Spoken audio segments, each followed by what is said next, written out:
আচ্ছা বলুন তো দেখি, পিঠা কি শুধু শীতের দিনেই খেতে ভালো লাগে? এই পিঠাগুলো কিন্তু সারা বছরই খেতে ভালো লাগে।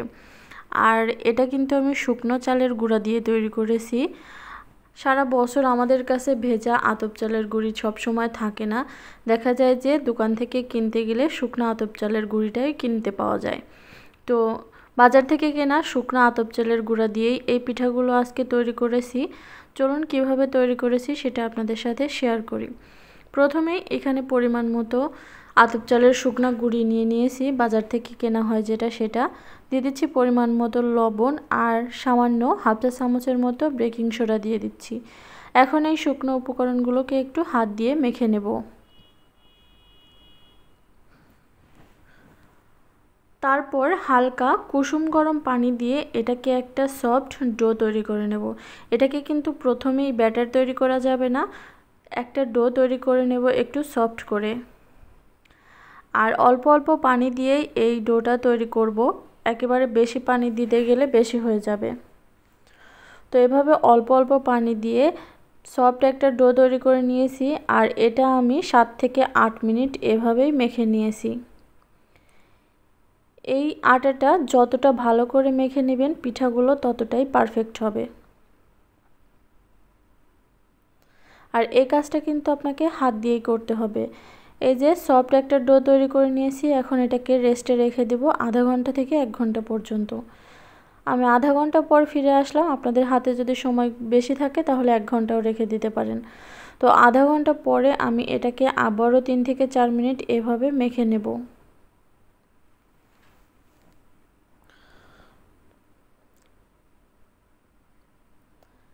তো মাখা হয়ে গেলে আবারও কুসুম গরম পানি দিয়ে এটাকে এখন একটা ব্যাটার তৈরি করে নেব।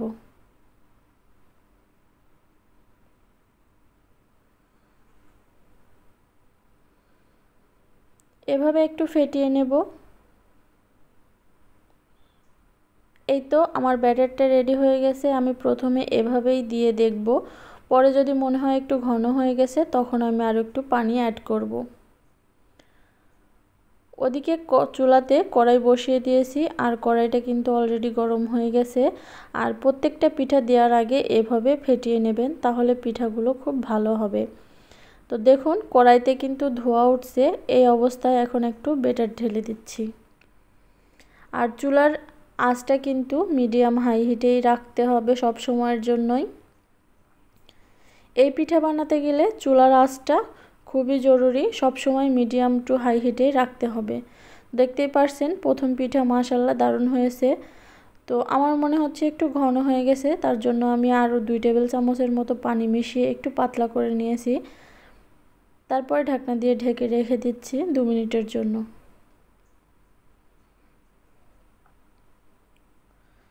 দেখুন পিঠাগুলো কিন্তু মাশাআল্লাহ দারুণ হচ্ছে। আপনারাও এভাবে বাসায় ট্রাই করে দেখবেন, আপনাদের পিঠাও এরকমই পারফেক্ট হবে। আর এই আটাটা আমার একটু লাল চালের বোধ হয়, সেজন্য একটু লাল লাল দেখা যাচ্ছে। অনেক আতপ চালই কিন্তু একটু লাল লাল হয়ে থাকে। আপনারা যদি এরকম বেশি ঝাঁঝরা করতে চান পিঠাগুলো, তাহলে ঢাকনাটা 4-5 সেকেন্ড পরে একটু দিয়ে দেবেন, তাহলে এভাবে পিঠাগুলো ঝাঁঝরা হবে।